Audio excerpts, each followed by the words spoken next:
Hello, fourth graders. Welcome to another reading of Maniac Magee, chapters 22 and 23. This is part two. We left off last week where Maniac is running away again um, because of what happened to the Beals tearing up Amanda's encyclopedia after he did cobble snot. If you were the baby buffalo at the Elmwood Park Zoo, maybe it would have gone something like this. You wake up. You have breakfast, compliments of mother's milk. You mosey on over to the lean-to. Surprise, a strange new animal in there. Bigger than you, but a lot smaller than Mom. Hair, but only on top of its head. Sitting in the straw, munching on a carrot, like Mom does. Every morning, same thing. You get to expect it. Some mornings you forget Mom's milk and head right on over to the lean-to. The creature offers you a carrot, but all you know how to deal with is milk. You nuzzle the new, funny-smelling, hairy-headed animal. It nuzzles you back. Mom doesn't seem to mind. After the nuzzling, the stranger climbs over the fence and goes away, not to return until that night. Only one morning the stranger falls from the fence and lies on the ground, on the other side. It doesn't move. You try to poke your nose through the chain links, but you can't reach. You can only watch. Only watch. The old man was bumping through the zoo in the park pickup when he spotted the body clumped outside the buffalo pen. He wheeled over, got out. A kid. At first he could only stare. At the body, then at the baby bison, whose large brown eyes seemed to be watching them both. The mother came lumbering over, nodding as if to confirm. A kid. The kid looked terrible. His clothes were scraps, rags. Wherever his body showed through, it was bony and dirty and scratched. The two bison, staring, seemed to say, well, do something. The old man gathered his own bones and muscles as best he could and managed to hoist the kid and get him into the pickup. He laid him on the seat, bent his legs so he could close the door. He knew he should take the kid straight to the hospital, or a doctor, someplace official, someplace right. But the pickup just sort of steered itself back to the band shell, and there he was, lugging the kid into the baseball equipment room. The season was over by now, but the army green burlap bag still stood ready for the next ump to call play ball. He yanked out a couple of chest protectors and laid the kid down, careful with his head. At least he was breathing. Though it wasn't cold, it seemed as if the kid ought to be covered. So the old man took his winter work jacket off the hook and laid that over him. Then he waited and watched. With trembling, dusty fingers, he touched the kid's limp, scrawny hand. He had never really touched a kid's hand before. Hey. The kid's voice was barely a squeak, but it threw him back. He dropped the hand. Where am I? The old man cleared his throat. The band shell. The band shell? In the back. Equipment room. The kid's eyes squinted, blinked. And you? What about me? Who are you? Grayson. Grayson, do I know you? He got up. Guess you do now. He went to his hot plate, heated up some water, and made some chicken noodle cup of soup. He gave it to the kid, who was sitting up now. You want a spoon? He looked as though he could hardly lift the cup. He held it with both hands and gulped it down. Huh? He said. Never mind. You still hungry? The kid flopped back down. A little. Wait here, said Grayson, and left.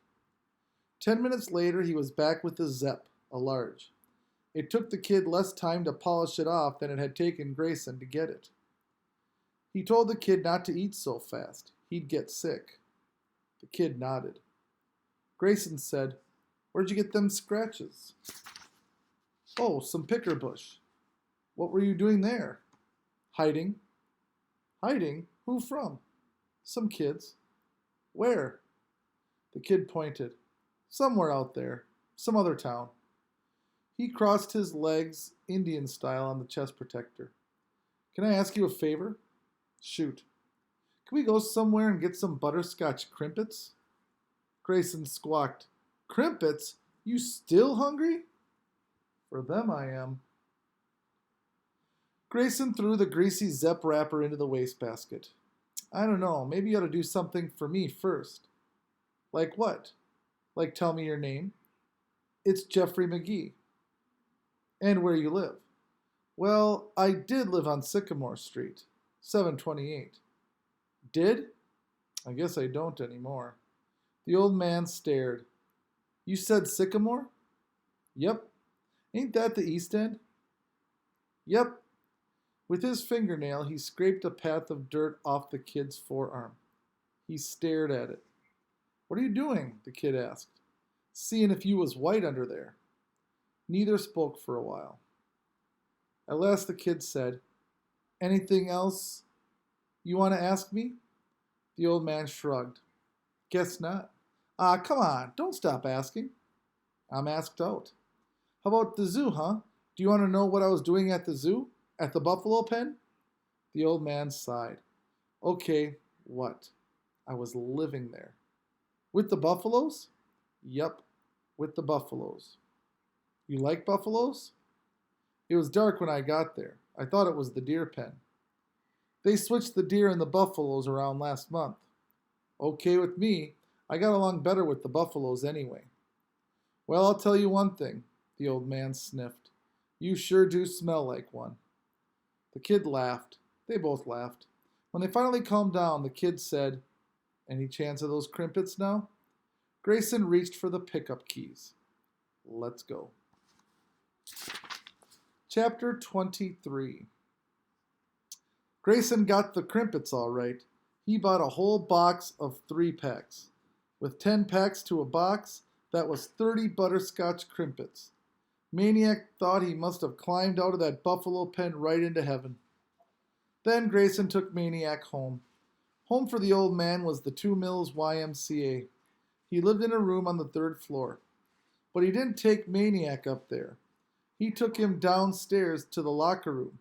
He got him a towel and a cake of soap, told him to take off his rags, and pointed the way to the showers. Maniac stayed in the shower for an hour. He hadn't done this since his last bath with the little ones. He smiled at the thought of them shrieking and splashing. The shower needles stung his scratches, but it was a good welcome back to town stinging. When Maniac finally forced himself from the shower, he found the old man waiting with clothes. Grayson's clothes. I called the U.S. Army in to haul them buffalo rags away, he said.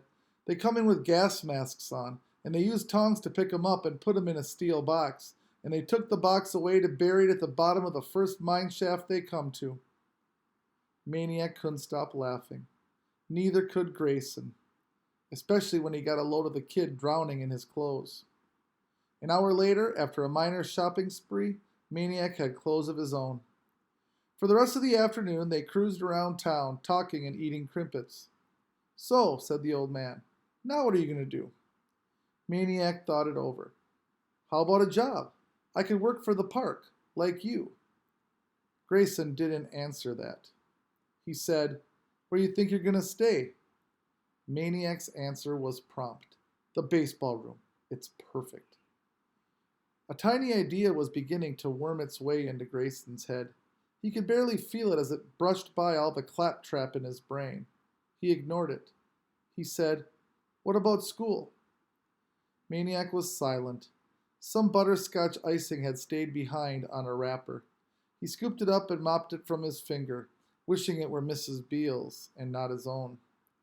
Grayson, who was not comfortable asking questions, was even less comfortable waiting for answers. I said, What about school?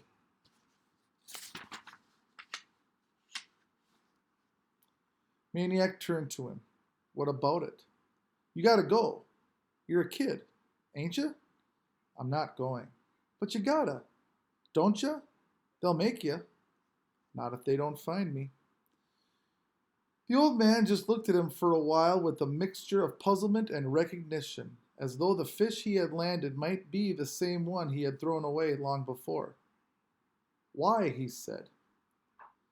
Maniac felt why more than he knew why.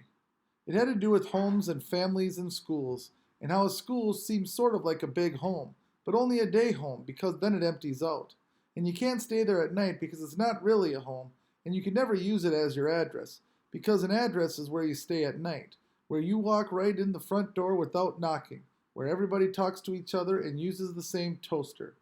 So all the other kids would be heading for their homes, their night homes, each of them, hundreds, flocking from school like birds from a tree, scattering across town, each breaking off to his or her own place, each knowing exactly where to land.